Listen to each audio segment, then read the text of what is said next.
In the shadowed corners of ancient history lies a book few dared to read, the Black Book of Demons. Hidden for centuries, it's said to contain the forbidden names, sigils, and secrets of the darkest entities ever known. From Sumerian gods turned devils to medieval spirits of chaos, this lost mythology exposes the terrifying truth behind humanity's oldest fears. Tonight, we open the pages that were never meant to be seen. Enter the realm where myth and damnation collide. This is the Black Book of Demons, forbidden mythology revealed. Are you ready to uncover what was forbidden? The Black Book of Demons, forbidden mythology revealed. Throughout human history, demons have been the embodiment of chaos, temptation, and forbidden power. Every culture, ancient or modern, has whispered stories of malevolent spirits lurking just beyond the veil of our world. But there exists a deeper and darker layer of this mythology, what some call the Black Book of Demons. This isn't a literal book bound in flesh or inked in blood, though some legends say such volumes exist. Rather, it symbolizes the hidden compendium of humanity's darkest encounters with entities that defy the natural order, spirits, fallen gods, and creatures exiled from divine realms. These tales, drawn from Sumerian, Hebrew, Greek, and medieval traditions, reveal how different civilizations tried to explain evil, fear, and the struggle between light and darkness.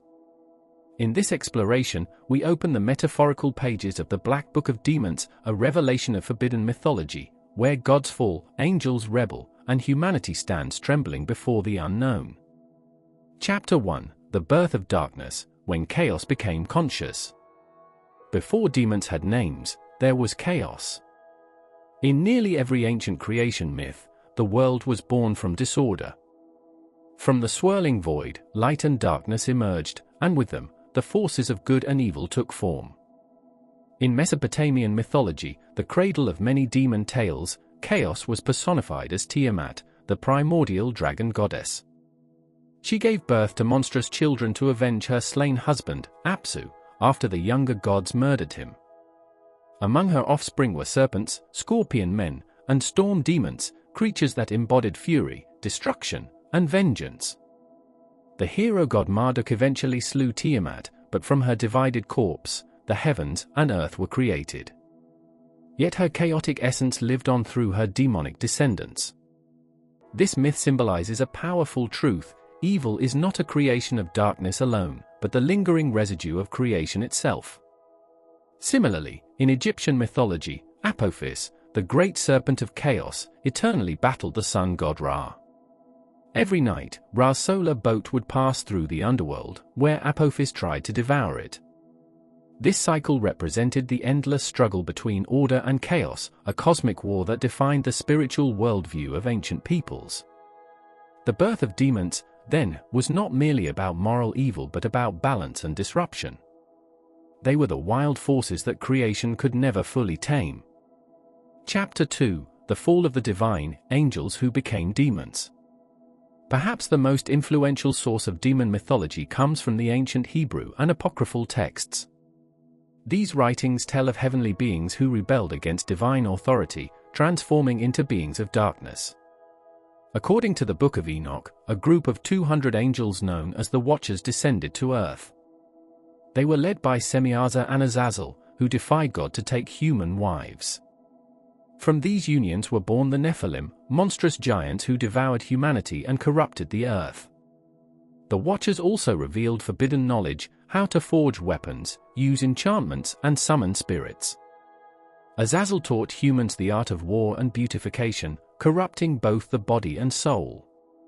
This knowledge became the seed of what later traditions would call black magic. As punishment, God cast the Watchers into the abyss, transforming them into the very demons they once sought to control. In time, these fallen angels would be equated with names like Lucifer, Belial, and Beelzebub, rulers of the infernal realms. This story reflects an eternal warning: even divine beings are not immune to corruption. The fall from grace is not just a descent into hell, it is the transformation of wisdom into temptation, and of power into pride. Chapter 3: The Ancient Grimoires, when humans summoned the unseen. As humanity grew more curious about the unseen world, the legends of demons became codified in forbidden books, grimoires, or magical texts said to contain spells for summoning and controlling infernal beings. The most infamous of these is the Ars Goetia, the first section of the Lesser Key of Solomon. This medieval grimoire lists 72 demons, each ruled by a specific prince of hell.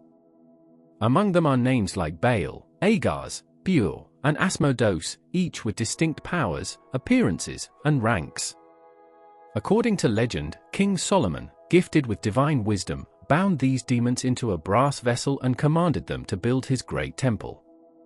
The Goetia claims that by knowing their seals, names, and offerings, a sorcerer could command them for personal gain. Other grimoires, such as the Grand Grimoire and the Book of Abramelin, expanded on these rituals, claiming to reveal methods to invoke infernal pacts. In the Middle Ages, the Church deemed these books heretical, yet they circulated in secret among alchemists and occultists who believed demons could unlock cosmic secrets. These forbidden texts became symbolic of humanity's obsession with forbidden knowledge, the same impulse that drove Eve to taste the fruit, or the Watchers to reveal divine secrets. To open such a book was to risk one's soul for the promise of enlightenment. Chapter 4: The Faces of the Infernal, Demons Across Cultures. Demons are not bound by one religion or region, they are universal archetypes that evolve to fit each culture's fears and values. 1. Mesopotamian demons. The Mesopotamians were among the first to catalogue demons. They believed illnesses and misfortune were caused by malevolent spirits like Lamashtu, a female demon who preyed on infants, or Pazuzu, the wind demon who brought plagues and storms. Ironically, Pazuzu was also invoked as protection against Lamashtu, showing how ancient people sought to fight evil with evil. 2. Greek and Roman spirits. In Greek mythology, daemons were not always evil. They were intermediary spirits, guides of fate and destiny. However, by the Christian era, demon became synonymous with malevolent entities. Hades, Pan, and even Eros were later demonized by Christian writers, reinterpreted as symbols of lust, pride, and temptation. 3. Hindu and Buddhist demons. In Hinduism, demons are called asuras, powerful beings who oppose the gods, devas. They are not purely evil but represent ambition, ego, and imbalance. The great demon Mahishasura was slain by the goddess Durga in a cosmic battle of righteousness versus arrogance. In Buddhism, Mara is the demon of illusion, who tried to tempt Siddhartha Gautama, the Buddha, from achieving enlightenment. Here, the demonic is psychological, a reflection of inner desires and distractions that bind the human soul. 4. Japanese and African spirits. In Japan, the Oni are horned ogres that punish the wicked and haunt the guilty. In African mythology, spirits like the Obeafo or Asaman embody witchcraft and vampiric energy. Each culture shapes its demons to mirror its moral struggles, fear, pride, greed, and the thin line between divine justice and human corruption. Through these variations, one truth stands clear: demons are not merely creatures of evil, they are reflections of humanity's shadow. Chapter 5: The Medieval Age, when the world feared the devil. During the Middle Ages, the Black Book of Demons took on new life through the lens of Christianity. The Church portrayed the world as a battleground between God and Satan, angels and demons, heaven and hell. Satan was no longer a symbolic adversary but a real, lurking presence. He was believed to command legions of demons who tempted, possessed, and tormented humankind. Theologians like St. Thomas Aquinas debated the hierarchy of hell, while inquisitors hunted those accused of witchcraft, claiming they consorted with demonic forces. The Malleus Maleficarum, Hammer of Witches, written in 1487, became the Church's manual for identifying and punishing witches. It described how demons could seduce humans into making pacts, attending Sabbaths, and performing dark rituals. Thousands were executed under this belief, victims of fear and superstition. Ironically, the more the Church fought demons, the more it seemed to give them power. Medieval Europe became obsessed with exorcisms, relics, and holy water. The line between faith and fear blurred, and the demon became both scapegoat and symbol of everything the Church could not control: doubt, disease, desire, and dissent. Chapter 6: The Renaissance of the Occult, Knowledge Reborn in Darkness. By the Renaissance, forbidden knowledge resurfaced under a new guise, the pursuit of wisdom. Scholars and magicians like Cornelius Agrippa, John Dee, and Paracelsus sought to bridge the gap between science and spirituality. They studied astrology, alchemy, and angelic languages, believing the cosmos itself could be decoded through hidden symbols. John Dee, the royal astrologer to Queen Elizabeth I, famously worked with the medium Edward Kelly to communicate with angels through a language called Enochian. Yet many believed they were speaking not to angels, but to demons in disguise. During this era, the concept of the demon transformed again, from terrifying monster to psychological or spiritual force. In art and literature, demons represented temptation, ambition, and rebellion, the same forces that drove humanity to explore and create.